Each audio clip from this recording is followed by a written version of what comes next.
Okay, we're in the second Perek. Everybody's scared already. I'm going to give another introduction. I'm not. So, Inyan Aziris Ushi Adam Nizar Masam Vinyana, that we explained last time. Klomar, Mitbonein Umifakeach, Ama'asav Bidrachav. Now I switch from Inyanim to Drachim, which is interesting. So I don't know if that backs up what we said or not, right? A person should be nizar b'ma'asav u'binyanav, klomar mitbonim v'fakech al ma'asav v'drachav. So ma'asav is in both parts of the sentence, but inyanav got dropped in the second part and got replaced by drachav. Does that mean inyanav and drachav are the same? That needs a little bit more work. But what I do want to point out, I feel more solid about, is the person's mitbonim v'fakech u'ma'asav v'drachav hatovim heim imlo. Are they good or bad? Now, these words need work. Mifakeach or midbonein. In Israeli schools, some of them, day schools, they have a menahel, it's like a principal, and they have a mifakeach, it's like a comptroller. The person like checks and things. The menahel, the principal, is the one who's like making the big decisions, the chinuchi decisions. It would be kind of like in a company CEO and a COO, but not exactly, because CO is someone who's carrying out the plans. The mefakech's job isn't per se to carry out, but it's to check that all the systems are working. That's what it means l'fkoch. Like pokech yivrim, he opens his eyes. Someone's eyes are open to all aspects of what's going on. So that's pretty obvious. You have to be fakech, means I'm doing pikuach. I don't have a great word in translation, but there's a very good translation for it. A person is mifakeach on all the things that he's involved in, all of my maisim, right? Like we spoke about last time. I'm mefakeach on all the different aspects of what I'm doing. I'm mefakeach on all the places I'm putting koach, right? All the goals of my life. Am I getting there? Like that. But the word I want to talk about, the Mesilas Yesharim is going to repeat again and again, is mitbonein. Mitbonein. What does mitbonein mean? First off, the translation mitbonein is to reflect, right? That is such a good word, friends. Reflect. And reflect comes after knowledge. If I don't know anything at all, I can't reflect on it, right? Please reflect on what I'm about to speak about. Reflect now. Stop the audio or the video and reflect on what I'm about to speak about in 3 minutes. You can't do that. You can't do that. You can't reflect on what you don't know. Reflect on what I've said for the last 2 minutes. You better reflect on the first Perek. See, I got it in there. Reflect on the first Perek. That you can do, because that's something you know. So this is a major issue today. Friends, we have forgotten how to reflect. I know it. I learned it. Maybe I even chazered it. Maybe I've even memorized it. But we have forgotten to reflect. Reflect means to sit back, to consider, right? And now the more exact translation of litbon even means to build. Like bina, to extrapolate. What do I do with this? But I don't want to emphasize the extrapolate part, because I think maybe we do that a little bit more. But sometimes just to reflect, like, what does it look like someone who lives with the concepts of the first Perek? And what's the, I got it again. That's what means litbonin. I'm reflecting on this idea. How does this idea affect me? How does it affect others? How do we work with it? That's what it means to reflect. The mountains, I see them being reflected in the water. That it's not the mountain itself, it's a reflection of the thing. And now it means I'm reflecting on my action. I'm being thoughtful about my actions. I'm being considerate, not consider ben amachaver. I'm considering them. I'm stepping back and looking at them. That's what zirus is all about. Part of it. Okay? Such an important word.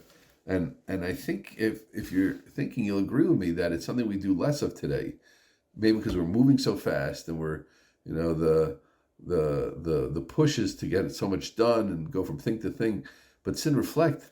And I just want to say a word. We'll go back and we'll go further into what he's saying. It's such a big koch in Torah. A person learns a Gemara and they say, okay, good, I got the Gemara, boom, boom, boom, boom. Now I'm going to learn Rashi, now I'm going to learn Tosafos, now I'm going to learn Parsha, blah, blah, blah. Now I can list lots of things. Whoa. Wait, did you reflect on it? Like, what's the ideas here? What is it? What's the chiddush here? What's the novel part? What's changing your thinking? because of these ideas. See, work with the ideas. Don't. My Rebbe Rav Leichter, I think one of his big milchamas, one of his big battles in life is, it's not about being more into Torah. Isn't more mefarshim. It's not more commentators. It's not. And I emphasize, I wrote a book about retaining my learning and remembering learning, which is a very fun topic to me, obviously, and something I'm deeply involved in. Definitely one of my inyanav, Drachov, not just one of my masim. But it doesn't necessarily mean reflecting on it. Like what's the message of Ravina? What's Yitzchak about? What's Asar B'Tevis all about? Like to reflect on the facts and going in doesn't mean Kabbalah. That's what Pnimius Torah means. Kabbalah. It does mean Kabbalah. To go into the Pnimius, if something means to that, it's when I reflect on these ideas. What does it mean not having a Beis Hamikdash? What would be like to have a Beis Hamikdash? What is it like to have? What Shabbos mean to me? That's reflection. Okay. Now here we're speaking about reflection specifically in the context of Zehirus, of being watchful on our actions. So I'm being mitbonen on my actions. I'm not just knowledgeable. It's not enough that I'm just now. I did this and this and this and this. I reflect on it. What is that? I told him, are my actions good or are they not good? Is the way I speak to my husband good or not good? Is the way I speak to my wife good or not good? Is the way I deal with my grandchildren good or not good? Is the fact that I favor one grandchild over the other good or not good? Who does that? Well, if you don't pay attention to yourself, you do that. I do that. Because some people naturally have more chen than others, and some people we naturally like more than that, and that's fine. That's just how you are. That's natural. And the Kadosh Baruch Hu gave Yosef chen. That's a chen. When I deal with Talmidim, some of them have more chen than others, and I'm not inhuman to recognize that, and I don't think I'm supposed to be. That's how Hashem made them. But my job is that fellow without chen doesn't feel it from me, because it's not his fault he doesn't have chen, and if it would be his fault, it's not his fault. But if I'm not mizbonein, I'll play favorites. Let's go back to the way a husband treats a wife. Well, with the guys, we chepper each other, we jest, make fun of each other a little bit. Some men are like that. It's okay. In European yeshivas, they spoke very severely with each other. That's just kind of how it was. I don't particularly like calling people by their last names, maybe because I have such a doozy, but I see in many circles very, very accepted that you call somebody's last name. Hershkowitz said this, Schwartz said that. Did you hear Schoonmaker? I don't consider that bad. It might not be my taste. My taste is not bad. So anyway, we kind of we're rough and rumble. Ooh, I get married. So with my wife also, I'm rough and rumble. She didn't say anything. It was okay with her. Wait, were you misbone on that? You reflected on that? Reflect on that. Why did her face turn a little bit? Why did her lip quiver a little? Oh, whatever. She's a baby. She's a baby? You're not being misbone. You're not thinking about what you're doing.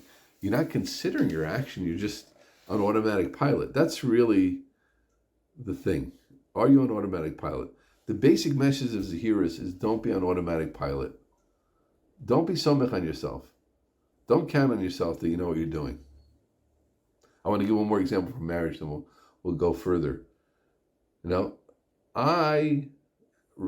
Reuven to himself, says Bob to himself, I love presents. I get married. What do?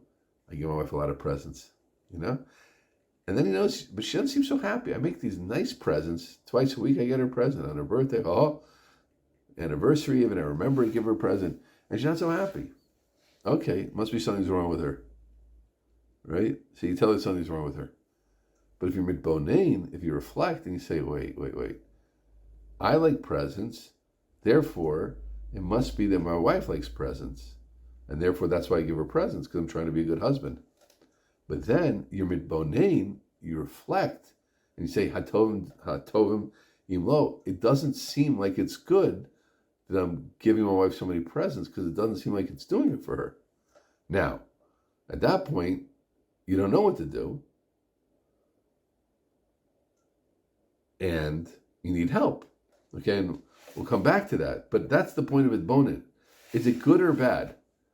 Right? Automatic pilot means I know what I'm doing all the time. I know how to be a good father, a good coworker, a good boss, a good person, a good Jew, a good community member, a good wife, a good daughter, a good son. I got it. Let's go. His bonus, the vote of Zahiris is no. You don't necessarily know. You're good. So we're not challenging our basic self-worth as neshamas. The kind of neshama should have to be told. You're telling Elokim, Givaldi. So what? But are your ways good or bad? Now, why do we have to do this? Listen to these words. Bilti azov nafsho l'sakanat avadon chas v'shalom. Not to leave his soul to spiritual suicide, God forbid. Wow. The stakes are high. Now, this is again why we have to learn Perek Aleph, because sakanas avadon, come on, okay. My wife would be a little happier, a little unhappy. People, no. I'll come to davening a little later, a little earlier. I'll make brachas correctly, not correctly. No, friends. What we're dealing with here is sakadas avadon, because the whole purpose of everything is what we learned about in the first Perek. And we know why mitzvahs are so important. We know why every mitzvah is so important. We know every mitzvah is the ones that are getting us to the moon. And we know if we go a little bit off, we're not going to get there. We know all these things already. That was why this first Perek is so important. And now if I'm not zahir about all the mitzvahs, it is no less than spiritual suicide. Okay? So Ayin Sham. Chas v'shalom. V'lo yelech b'mahalach hergelo kiver b'afelo. And a person won't go b'mahalach hergelo in the way of his habit. Right? I just go in my habits. Ki'iver b'afelo. Like the blind person in the fog. Right? Imagine a blind person, blind in a fog. Not good. Right?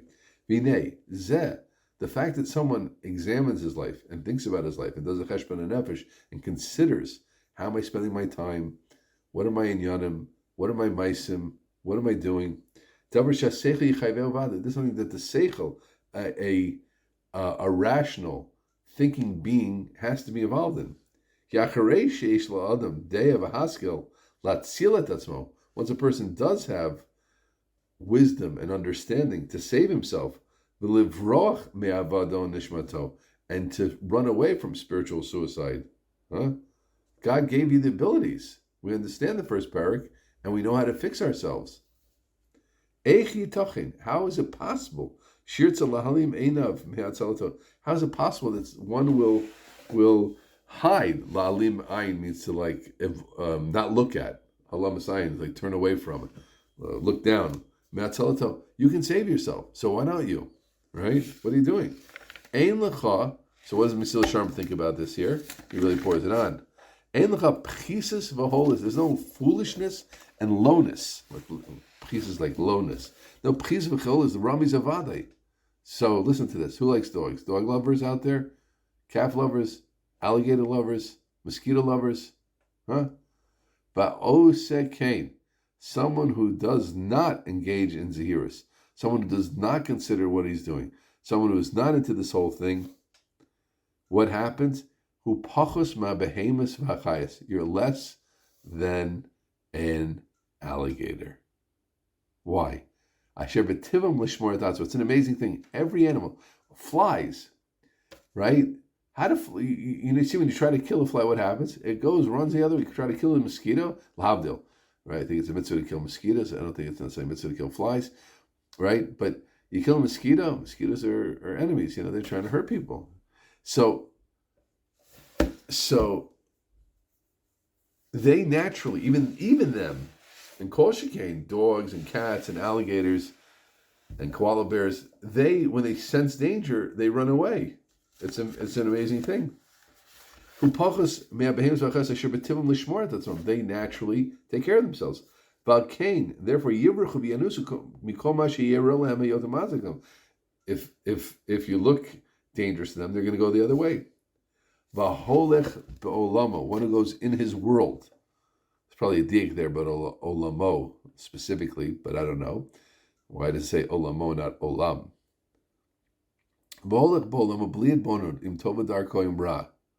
Hine kusuma haholech asvas hanar. Now, I think I mentioned before that I go swimming in the Blind Institute. And I'm zocha to be around these tzaddikim that are blind. And you see a summa. And they have, it's the Blind Institute. It's in Rachov Ha'ilui, I believe, in Kiryat Moshe. And they have their own special lane as they deserve. So they can see. They said not so they can see, so they can go swimming. And now imagine I see my friend, the blind man, and now he leaves, and there's a river in Yerushalaim, which there isn't, right? And he's on, he's walking on the path right next to the river. Can you get that situation in your head? Imagine that, right? Here he's right, and there's no barrier, right? There wasn't always barriers. Didn't have a makah, and he's walking there. Oh, that is a scary situation. But his